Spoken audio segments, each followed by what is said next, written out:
बाजार बोलता है। इसमें एफआईज डीआईज का डेटा एक बार देख लेते हैं कि एफआईज ने कल के सत्र में क्या किया और डीआईज ने कल क्या किया। तो एफआईज ने कल 1038 करोड़ की सेलिंग की है। हालांकि ये डेटा थोड़ा सा शॉकिंग है, क्योंकि कल जिस तरह से आईटी शेयरों में खरीदारी आई थी उससे तो लग रहा था बड़ी इंस्टीट्यूशनल बाइंग होगी, लेकिन institutional buying I think Indian side से ही रही और 1686 करोड़ रुपए की बाइंग तो खैर डीआईज करके ले गए। तो नेट जो इनफ्लो है वो इंस्टीट्यूशंस का तो पॉजिटिव ही देखने के लिए मिला है। आगे बढ़ते हैं और देख लेते हैं ग्लोबल इंडिसेस का हाल, किस तरह से ग्लोबल मार्केट इस समय ट्रेड कर रहे हैं। तो ग्लोबल मार्केट में देखें तो कल डाउ तो फ्लैट बंद हुआ, लेकिन शंघाई, हैंगसेंग, निकाई, कोस्पी यहाँ पर फ्लैट टू पॉजिटिव नेगेटिव रुझान है। शंघाई और कोस्पी फ्लैट टू पॉजिटिव हैं। कोस्पी में कह सकते हैं कि 0.25% की बढ़त है। बाकी हैंगसेंग और निकाई करीब चौथाई से आधा % नीचे है। तो सब मिला जुला रुझान है इस समय ग्लोबल मार्केट से। आगे बढ़ते हैं, टॉप गेनर्स और लूजर्स की लिस्ट देख लेते हैं। कौन से शेयर हैं जो कि आज के मार्केट में अच्छा धमाल मचा रहे हैं। तो कॉफ़ी डे करीब 16.5% ऊपर है ये काउंटर। JWL जुपिटर वैगन करीब 11% ऊपर है। इसको एक ऑर्डर मिला है जो कि वंदे भारत के लिए, जिसकी वजह से काउंटर आज 11% ऊपर है। शैली करीब 7%, NIACL करीब 6.5%। न्यू इंडिया एश्योरेंस है ये कंपनी, जहां पर कि इंश्योरेंस में जो GST कट होने की बात हो रही है उसका एक सीधा बेनिफिट इस काउंटर को मिल रहा है। हैप्पीएस्ट माइंड करीब 6.5% ऊपर है। काफ़ी दिनों बाद ये टॉप गेनर्स की लिस्ट में आया। एक बार देख लेते हैं काउंटर जो कि आज के मार्केट में भी गिरे हुए हैं। तो टॉप लूजर्स के काउंटर जो है उसमें नज़ारा टेक करीब 8.5% नीचे। कल भी इस काउंटर की तेज पिटाई हुई थी। कारण था ऑनलाइन गेमिंग को लेकर जो सरकार का सख्त रवैया हुआ है, उसकी वजह से पिटाई हो रही है इस काउंटर की। ओलेक्ट्रा ग्रीन करीब 6% नीचे है। कल का टॉप गेनर आज का टॉप लूजर है। कार्बो रैंडम यूनिवर्सल 4%, वक्रांगी 3.25% और प्रोटीन करीब 2.5%। तो ये ज़्यादातर जो कल के टॉप गेनर्स थे वो लूजर हैं। हालांकि नज़ारा टेक एक एक्सेप्शन है जहाँ पर कि दूसरे दिन लगातार गिरावट देखने के लिए मिल रही है। लेकिन आगे बढ़ते हैं कुछ और खबरों की तरफ। देखिए कल फेड के मिनट्स भी जारी हुए और कल इसी वजह से हमने देखा था कि यूएस मार्केट एक बार तो थोड़ा सा गिरता हुआ भी दिखाई दिया था और वहाँ से जो मिनट जारी हुए हैं उसमें एक चीज़ क्लियर दिख रही है कि ब्याज दर वो अभी शायद नहीं घटाने वाले हैं, क्योंकि ज़्यादातर मेंबर्स को फेड कमेटी के उनको लगता है कि महंगाई दर बढ़ सकती है और टैरिफ का इम्पैक्ट जो होगा वहाँ की अमेरिकी महंगाई पर बहुत बुरी तरह से पड़ने वाला है। तपन सर, आप कैसे देखते हैं और इसका क्या कुछ इम्पैक्ट होगा इंडियन मार्केट पर? ये देखिए, अगर आप देखो तो पॉयल साहब पहले से भी काफी टाइम से बोलते जा रहे हैं कि इसका टैरिफ का असर आगे जाके महंगाई पे पड़ेगा। अभी जो भी रैली आई थी यूएस में, उसकी मेन वजह वही थी कि मैग्निफिसेंट 7 या 8 बोल दो, ये जो एनवीडिया है, गूगल, माइक्रोसॉफ्ट, वो बहुत ही तेजी भाग रहे, तो उसके वजह से पूरा मार्केट अप था, नास्डैक। लेकिन अगर आप लोअर इकोनॉमी में देखोगे, अगर आप इंफ्रास्ट्रक्चर देखो, वहाँ बैंकिंग देखो, BFSI सेक्टर देखो, लॉजिस्टिक देखो, रिटेल देखो, वहां के हालत इतने अच्छे नहीं है। जो रिजल्ट अच्छे आ रहे थे वो जो AI स्पेसिंग स्टॉक है उनके अच्छे आ रहे थे। और वही डर इन लोगों को है कि आगे जाके अगर जॉब्स का डेटा ज्यादा बढ़ गया और आगे जाके अगर इकोनॉमी ढील हुई तो वो प्रॉब्लम आ सकती है। और वो रीजन वही है कि इन्फ्लेशन बढ़ सकता है। और पॉयल इसलिए बोले कि भाई देखना पड़ेगा, ये वो तो पहले से ये बोले, लेकिन ट्रम्प साहब वहां से प्रेशराइज करके आप रेट कट कीजिए। चले अगर 25 बेसिस पॉइंट कट आ भी जाता है, लेकिन आगे जाके भी थोड़ा डिफिकल्ट हो जाएगा। जिस तरह से मैंने पढ़ा है तो आगे जाके इन्फ्लेशन अच्छा खासा बढ़ सकता है। और ये जिस तरह के टैरिफ लगाए, अभी कोई रिजोल्यूशन तो दिख नहीं रहा है रशिया और यूक्रेन का। अगर ये 1 महीने में भी होता है तब तक तो इम्पेक्ट आएगा। तो मेरे हिसाब से अगर रेट कट थोड़ा भी आएगा, ज्यादा नहीं आ सकता है। अगर आता है तो थोड़ा लिक्विडिटी के लिए पॉइंट ऑफ व्यू से अच्छा रहेगा। लेकिन आगे जाके अगर कल का जो, अगर आप देखो जिस तरह से डाउ जोन्स पड़ा, सॉरी नास्डेक पड़ा, तो सब लोग ऐसा बोले कि भाई AI ओवर वैल्यू हो गया, सभी स्टॉक ओवर वैल्यू हो गया। तो ये थियरी चलती रहते हैं मार्केट में। काफी बढ़ गया तो वो थोड़ा नीचे भी आ रहा है। और सब बोले, सैम वॉल्टर ने कुछ बोला, अभी ये सरप्राइजिंग है कि वो बोले कि अभी AI का 2000.com बबल जैसा हालत होगा। ये सब बातें सुन रहे हैं तो थोड़ा मार्केट उस तरह से भी वीक हो जाता है। तो वहां का इम्पैक्ट मुझे अभी लगा कि वहां की तेजी जो होनी थी वो हो गई है। हम्म। थोड़ा बड़े तो बात रही, लेकिन नीचे डाउन साइड ज्यादा दिख रहा है। अब जब तक फेड की बात करें तो फेड अगर कट करता है तो लिक्विडिटी के लिए अच्छा है, लेकिन वहां भी एक रिस्ट्रिक्शन आ जाएगा। तो इंडिया में भी, लेकिन इंडिया का माहौल अच्छा है, तो इंडिया इन्फ्लेशन डाउन है और होपफुली रेट कट और आएंगे, क्योंकि 1.55% ही है। तो हमारा मैक्रो लेवल तो ठीक ठाक है, वहां के मैक्रो लेवल अभी भी आई एम फीलिंग इट थोड़े डाइसी है। ठीक है, अगली खबर की तरफ बढ़ते हैं। ऑनलाइन गेमिंग बिल को मंजूरी मिल गई है लोकसभा से और कल जब प्रस्ताव आया था तभी काउंटर्स की तेज पिटाई हो गई थी। और इसमें इम्पॉर्टेंट चीज़ ये है कि लोगों को सालाना करीब 20,000 करोड़ रुपए का घाटा हो रहा है। ये एक डेटा आया जो वहाँ पर पेश किया गया है कि लोग इस वजह से घरों में लड़ाई और बहुत तरह के अलग अलग केस, देखिए जब कोई 20,000 करोड़ रुपए अलग अलग, देखिए ये बटा हुआ है और ये कितने लोगों में बटा हुआ है, करीब 45 करोड़ लोगों में बटा हुआ है। ऑनलाइन गेमिंग जो खेल रहे थे उसमें से कुछ ही परसेंट लोग होंगे जो कि जीत रहे होंगे, बाकी तो सब हारते ही हैं इस सट्टेबाजारी में। तो उसमें जो सट्टेबाजारी में जो लोग हार रहे थे तो उससे बहुत ज़्यादा यूथ और जो अन्य वर्ग है उसकी पारिवारिक ज़िंदगी पे काफ़ी असर हो रहा था। तो गवर्नमेंट ने इसी चीज़ को आगे रखते हुए कहा है कि इस पर पेनल्टी भी लगेगी, सज़ा भी मिलेगी। जो इससे डायरेक्टली इनडायरेक्टली इन्वॉल्व होगा उसको 1 करोड़ तक की पेनल्टी लग सकती है और 3 साल तक की सज़ा भी मिलेगी। अनिल सर, देखिए बिल तो सख्त है और ऐसा लग नहीं रहा कि इसमें कोई भी यू टर्न होगा, लेकिन जो कंपनियां इसमें इन्वॉल्व हो गई उनके शेयर भी यू टर्न मारेंगे या नहीं? डेल्टा कॉर्प, नज़ारा टेक, नज़ारा ने कल बोला भी कि उनका डायरेक्टली तो इन्वॉल्वमेंट नहीं है, लेकिन पोकरबाजी जो उनका एक सब्सिडरी कंपनी है उसका कुछ एक्सपोजर था। जेंसार और ऑन मोबाइल की तरफ से अभी कुछ ऐसा आया नहीं, लेकिन काउंटर भी शांत है। लेकिन ये दोनों काउंटर पिटे हुए हैं। जी देखिए, ये बिल जो है अगर वैसा देखा जाए तो ऑलरेडी देखिए शेयरों में तो बहुत ज़बरदस्त गिरावट आ चुकी है। नज़ारा तो अगर आप देखें तो बहुत बुरी तरीके से टूटा है। अगर डेली चार्ट में देखें तो 1453 अभी कुछ दिन पहले उसने बनाया था और वहाँ से एकदम गिर करके जो है अभी 1140 के आसपास चल रहा है। 1130 से 1140 इस समय जो है 1126 करेंट प्राइस अभी चल रही है, जबकि लो इसने बनाया आज का 1100 करीब 1085 का। तो ये मतलब बहुत बुरी तरीके से इनके ऊपर इम्पैक्ट आने वाला है। रीजन बिंग देखिए, ये जो बिल लाया गया इसके पीछे की कहानी आपने बताई दी है। इसके पीछे जो मेन पर्पस था, एक तो ये कि इसमें फाइनेंशियल सिस्टम को बहुत लॉस हो रहा था, हमारी डोमेस्टिक सेविंग को बहुत लॉस हो रहा था। मेन चीज ये है, देखिए गवर्नमेंट हमेशा ये देखती है कि जो भी पैसा लग रहा है वो देश को किसी भी तरीके से डायरेक्टली इनडायरेक्टली बेनिफिट दे रहा है या नहीं।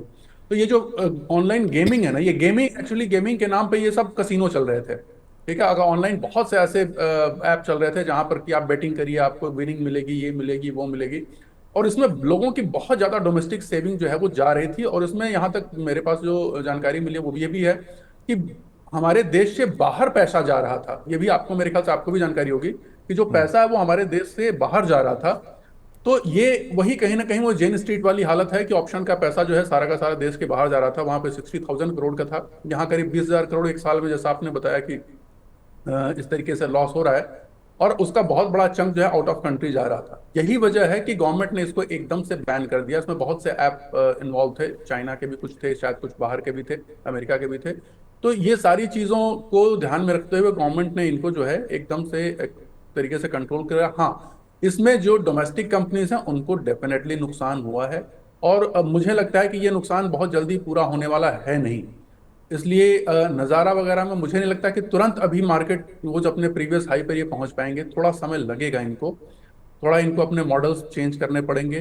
क्योंकि ये देखिए रेगुलेटरी एक चेंज है, रेगुलेटरी चेंज की वजह से अगर आपने देखा था कि रेगुलेटरी चेंज वर्क ने डेल्टा कॉर्प को कितना नीचे गिरा दिया।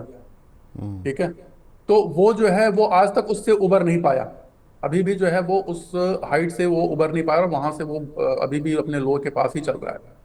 तो इन पर मेरा मानना यह है कि जो इस तरीके की रेगुलेटरी कंपनीज हैं या जो सिन बिजनेस हैं, इनसे थोड़ी दूरी बनाए रखें निवेशक, क्योंकि इस पे गवर्नमेंट की गाज कभी भी गिर सकती है और उसमें कोई कुछ कर नहीं सकता, क्योंकि गवर्नमेंट का सोल डिसीजन है, इसमें ज्यादा कुछ किया नहीं जा सकता है। ठीक है, अगली खबर की तरफ बढ़ते हैं। इंडिया सीमेंट में हिस्सा बेच रही है अल्ट्राटेक सीमेंट करीब 2 करोड़ शेयर ओएफएस के जरिए, जिसमें ओएफएस आज और कल खुला रहेगा। शेयर का फ्लोर प्राइस 368 रुपये तय किया गया है। अल्ट्राटेक के पास कंपनी की 81.49% स्टेक है, जिसमें से 6.49% स्टेक वो बेच रहे हैं। सेबी नियमों के अनुसार उन्हें 75% होल्डिंग करनी ही होती है। किसी भी कंपनी में प्रमोटर की होल्डिंग 75% से ज़्यादा नहीं हो सकती। अगर होती है तो उनको अपनी होल्डिंग बेचनी पड़ती है। समय भी दिया जाता है हालांकि, और अल्ट्राटेक इस समय को पहले ही डिस्काउंट करते हुए इंडिया सीमेंट में अपना स्टेक थोड़ा कम कर रहा है। तपन सर, ये एक रेगुलेटरी ज़रूरत थी। इसको अगर हम उस तरीके से देखें कि इंडिया सीमेंट में क्यों स्टेक कम कर रहा है तो वो तो गलत हो जाएगा। लेकिन 368 आपको सही प्राइस लग रहा है? इंडिया सीमेंट के फ्लोर प्राइस को देखते हुए, और देखिए आज करीब 6% ऊपर भी है ये काउंटर। तो एक तरह से जो रेगुलेटरी, या हम कह सकते हैं कि एक इन्वेस्टर्स के मन में एक बोटलनेक होता है कि कहीं ना कहीं किसी भी दिन स्टेक सेल करने आएगा प्रमोटर, तो वो उतना स्टेक लेते नहीं हैं, उस कंपनी को खरीदते नहीं हैं। लेकिन अब जब एक अच्छे प्राइस पर, फ्लोर प्राइस पर अल्ट्राटेक सीमेंट अपना स्टेक कम करके रेगुलेटरी नॉर्म्स पूरी कर रहा है, तो आज इंडिया सीमेंट को एक रेस्पेक्ट मिल रही है मार्केट में और 6% ऊपर आ चुका है। क्या करें सर दोनों काउंटर पर? जी देखिए, इंडिया सीमेंट की बात करें तो ना आप देखिए कि मार्च में अराउंड बॉटम ऑलमोस्ट 246 बना है और अभी यार 380, यानी बहुत बड़ी रैली ऑलरेडी हमने देख चुके हैं पिछले 6 महीने में, 4-5 महीने में। तो ऑलरेडी काफी चीजें डिस्काउंटेड है। अब अगर हम लोग मैं प्रॉफिटेबिलिटी की बात करूं इंडिया सीमेंट्स का और वो सब, तो ठीक ठाक था, इतना कुछ खास नहीं था। ये खबर के बेस पे ज्यादा दौड़ा है। अगर आप लास्ट से क्वार्टरली का भी रिजल्ट देखो तो ओके था, इतना कुछ खास नहीं था। तो वो ये देखो, ये काफी न्यूज बेस्ड था और ये आज 5% उसके बेस पे हुआ है। लेकिन इस लेवल पे मुझे अभी वैल्यूएशन काफी हाई लग रहा है। और देखो, काफी मैनेजमेंट बातें करे कि कॉस्ट ऑप्टिमाइजेशन में काम करने वाले हैं और डेट वो लोग एसेट मोनेटाइजेशन, तो ये थोड़ा होगा आगे, तो वहां से वो डेट भी कम करेंगे और मार्केट शेयर भी वो साउथ और ईस्ट में आ जाने वाले हैं। और क्योंकि उनका डेट अच्छा है, अच्छा खासा है, तो वहां हमें फोकस करना है कि डेट किस लेवल पे वो कम कर रहे हैं। तो ऑफ कोर्स ये सब स्टेक सेल होंगे एंड वहां सब, तो वहां से भी थोड़ा डेट कम होगा। ईपीएस और जो है वो वहां अभी भी उस तरह से परफॉर्मेंस नहीं है जिस तरह से मार्केट चाहती है। तो ये जो अभी मुझे लग रहा है कि ये प्राइस में तो सब कुछ डिस्काउंटेड है। आई थिंक यहाँ से तो मैं इंडिया सीमेंट्स की ना बोलूंगा, I think valuation point of view थोड़ा नीचे आना चाहिए। जबकि बात करते हैं UltraTech cement I think of course वो एक लॉन्ग टर्म गेम है। अगर आप अल्ट्राटेक भी देखो, हर पहना में हमेशा नो, अगर रिजल्ट देखे तो हमेशा अच्छा है। अल्ट्राटेक उस तरह से काफी कंसोलिडेट भी करे, अपनी पोजीशन अच्छी बना भी रहा है और अच्छे प्राइस में भी निकल रहा है, तो वो सब भी है। तो मेरे हिसाब से अगर आप बोले तो मैं अल्ट्राटेक में पॉजिटिव हूँ, क्योंकि उनका एक्सपेंशन प्लान्स और जिस तरह से मार्जिन इंप्रूवमेंट है। तो अल्ट्राटेक लॉन्ग टर्म के लिए, India cement I wait, correction अच्छा खासा हो तो भी मैं सोचूंगा लेने के लिए। ठीक है, तो अल्ट्राटेक सीमेंट ज़्यादा बेटर लग रहा है और इंडिया सीमेंट में थोड़ा वेट करना ज़रूरी है। आज भले ही काउंटर अप मूव दिखा रहा है इंडिया सीमेंट। अगली खबर की तरफ बढ़ते हैं। टीसीएस में थोड़ी सी परेशानी चल रही है, वो ये है कि कंपनी पर आरोप लग रहे हैं कि उन्होंने 30,000 एम्प्लॉयज़ निकालने का पर वो काम कर रहे हैं। कंपनी ने हालांकि ये बोला था कि 12,000 एम्प्लॉय निकाले जाएंगे, जो कि 2% ऑफ द टोटल उनकी एम्प्लॉय स्ट्रेंथ है। करीब कंपनी में 6,10,000 लोग काम करते हैं और कंपनी के अनुसार जो 30,000 कर्मचारी हैं वो हटाने की खबर गलत है। हालांकि कर्मचारी यूनियन ने कल चेन्नई में कंपनी के खिलाफ प्रोटेस्ट भी किया है। अनिल सर, कैसे देख रहे हैं ये टीसीएस या अन्य आईटी कंपनीज़ को, जहां पर कि एआई का, ऊपर से अमेरिकी टैरिफ की अनसर्टेनिटी का एक इम्पैक्ट अब दिख रहा है, और इतनी बड़ी संख्या में लोगों को हटाना, भले ही वो 30,000 हो या 12,000 हो, वो तो अलग बात है, लेकिन इससे दूसरी आईटी कंपनीज पर भी एक सेंटिमेंटल इम्पैक्ट पड़ता है, और इसका क्या कुछ स्पाइरल इम्पैक्ट होगा हमारे अन्य सेक्टर्स पर? देखिए, ये स्पाइरल इम्पैक्ट जो है वो अभी एक शुरुआत है विवेक जी। जिस तरीके से एआई बहुत तेजी से पॉपुलर होता चला जा रहा है तो उसमें अभी 2 दिन पहले, कुछ दिन पहले की बात कर रहा हूँ मैं, अगर आपने देखा होगा तो जो हमारे गूगल के जो सीईओ हैं, ठीक है, उनका एक स्टेटमेंट आया था कि अभी जो है, जो एग्जिस्टिंग एम्प्लॉयज हैं वो अपने कलीग्स की बजाय एआई के ऊपर ज्यादा फोकस करें। सुंदर पिचाई का स्टेटमेंट था ये, ठीक है।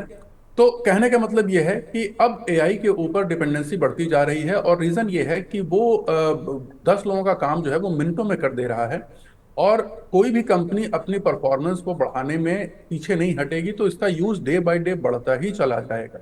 बड़ी प्रैक्टिकल सी बात है, जिस कोड को बनाने में एक कोडर को, प्रोग्रामर को दिन भर लगते थे, वो अब मुश्किल से 2 से 3 मिनट लगते हैं। केवल आप कमांड दे दीजिए और वो कोड बन करके रेडी हो जाएगा।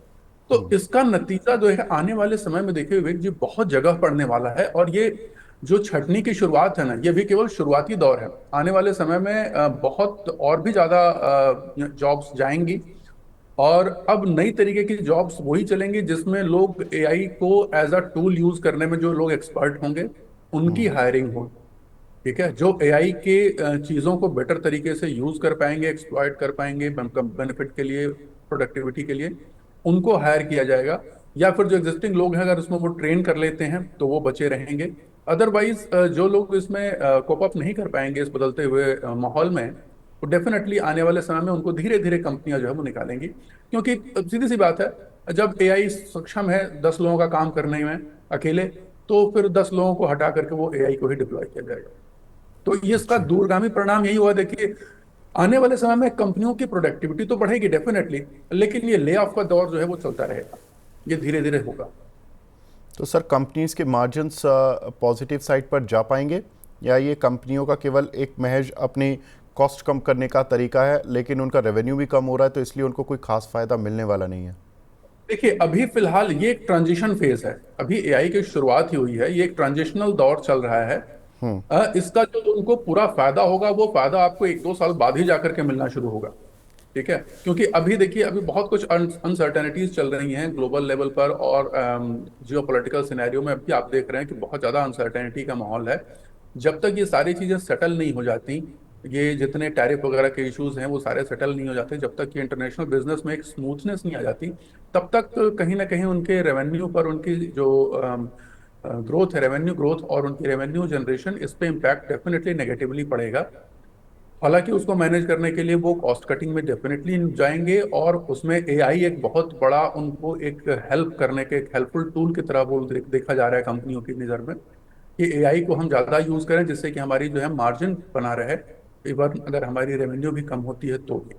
बट ये आने वाले समय में ये एक कह लीजिए कि एक न्यू नॉर्मल होने वाला है, कि एआई ही मैक्सिमम वर्क करेगी आने वाले समय में, और ह्यूमन इंटरवेंशन केवल वहीं रहेगा जहां पे एआई काम नहीं कर सकता। तो ये चीज स्पेशली आईटी कंपनियों में ये बहुत ज्यादा होगा। हाँ, जो एआई डेवलपर्स होंगे वो जरूर हायर किए जाएंगे, उनकी डिमांड जरूर बढ़ेगी। जी। तो अगर आप एम्प्लॉयमेंट पॉइंट ऑफ व्यू से पूछें तो हाँ, आईटी कंपनियों में ये दौर अभी शुरुआती दौर है, आगे आने वाले समय में और भी छटनी होनी होगी, और सारी तरीके की कंपनियों में होगी ये। जी सर, कल आईटी इंडेक्स ऑलमोस्ट 1000 पॉइंट चला था, और जी। ज़्यादातर जो इन्फोसिस, टीसीएस, सभी ने अपनी एक शानदार रिकवरी दिखाई थी। इस रिकवरी के बाद कोई आईटी काउंटर आपकी रडार पर है? देखिए आईटी काउंटर में अभी तो हम, अगर देखा जाए तो हम अभी लीडर्स के साथ ही पकड़ना चाहेंगे। और वैसे अगर देखूं तो अगर उसमें कहेंगे तो मुझे थोड़ा सा सही लग रहा है अभी इन्फोसिस के साथ जाना। इन्फोसिस चूंकि लीडर है, और उसका जो, उसने जो रिवर्सल लिया है कल का, आज भी देखिए कल के हाई के ऊपर टिका हुआ है। तो मैं अभी, क्योंकि देखिए आईटी इंडस्ट्रीज में अभी अगेन जैसी जिस तरह के चेंजेस चल रहे हैं ना, उसमें जो लीडर्स हैं वही अपने आप को तुरंत कोप अप कर पाएंगे, उनके पास इतने रिसोर्सेज हैं कि वो अपनी चीजों को बेटर तरीके से मैनेज कर पाएंगे। छोटी कंपनियों से भी दूर रहने की सलाह दूंगा मैं। ठीक है, तो ठीक है। जो हैं उनके साथ चलें।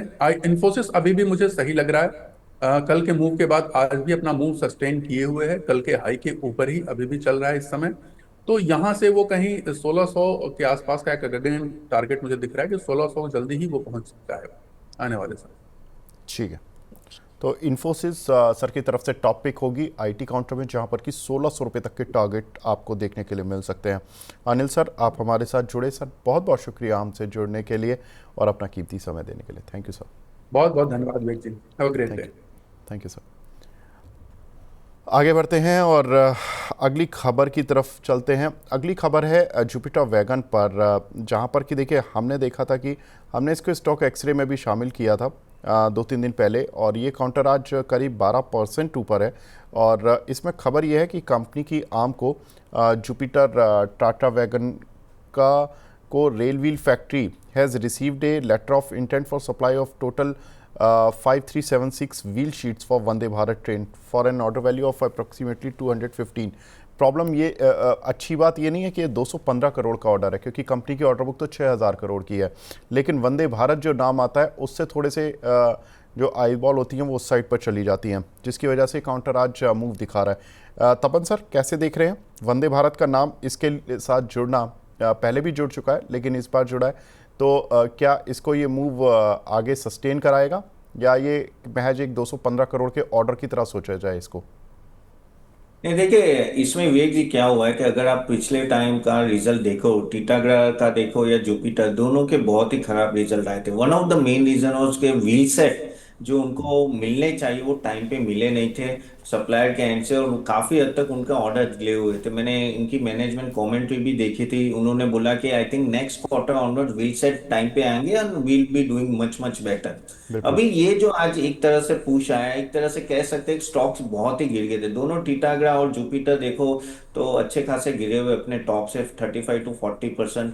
बजट भी आने वाला है, फेब्रुआरी में बजट आएगा, तो बजट अभी तो ठीक है 4-5 महीने, लेकिन आप देख रहे हैं रेलवे में एक तरह की 3-4 महीने से रैली आना चालू होती है। ऊपर से ये स्टॉक की अगर वैल्यूएशन देखो तो काफी बेहतर है, काफी कंड्यूसिव है, और इनके पास ऑर्डर्स बहुत बड़े हैं। जो जुपिटर की भी मैं बात करूँ तो बहुत बड़े, वंदे भारत के तो बहुत बड़े बड़े ऑर्डर्स हैं, और कोचीज और मेट्रोस में भी वो जा रहे हैं, और जुपिटर वैगन जितना मुझे मतलब वो ईवी में भी, स्पेस में भी जा रहे हैं, तो प्रोस्पेक्ट्स बहुत अच्छे हैं। तो ये क्या हो रहा है कि अभी एक तरह से स्टॉक गिर गया तो एक तरह से जंप अप उसके लिए आया, लेकिन मैं यहाँ पॉजिटिव हूँ लॉन्ग टर्म के लिए भी।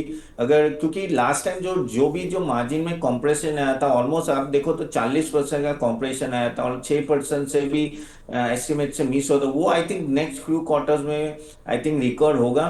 तो ऑफ कोर्स किसी को लॉन्ग टर्म के लिए सोचना है तो आई थिंक ये एक अच्छा रहेगा। और वंदे भारत देखे कि और बहुत कोचेज आ रहे हैं, और जिस तरह से फोकस चल रहा है रेलवे पे, क्योंकि जो लास्ट नितिन गडकरी ने भी बोला था कि मुझे ये ट्रांसपोर्टेशन कॉस्ट कम करना है, तो वो तो रोड के एंगल से बोला था, लेकिन गवर्नमेंट चाहती है कि ट्रांसपोर्टेशन कॉस्ट कम हो। और अगर आप देखो रेलवे थ्रू ट्रांसपोर्टेशन आपका 40 बेसिस पॉइंट कम होता है कंपेयर टू रोड, तो ये फायदा होता है। तो इसलिए गवर्नमेंट ज्यादा फोकस कर रही है कि रेलवे और ग्रो हो, तो ओवरऑल इंडिया का ट्रांसपोर्टेशन कॉस्ट कम हो, तो हम लोग काफी हद तक नो कॉस्ट एफिशिएंट बन सके। तो I think I am positive on this stock, long term के लिए रख सकते हैं।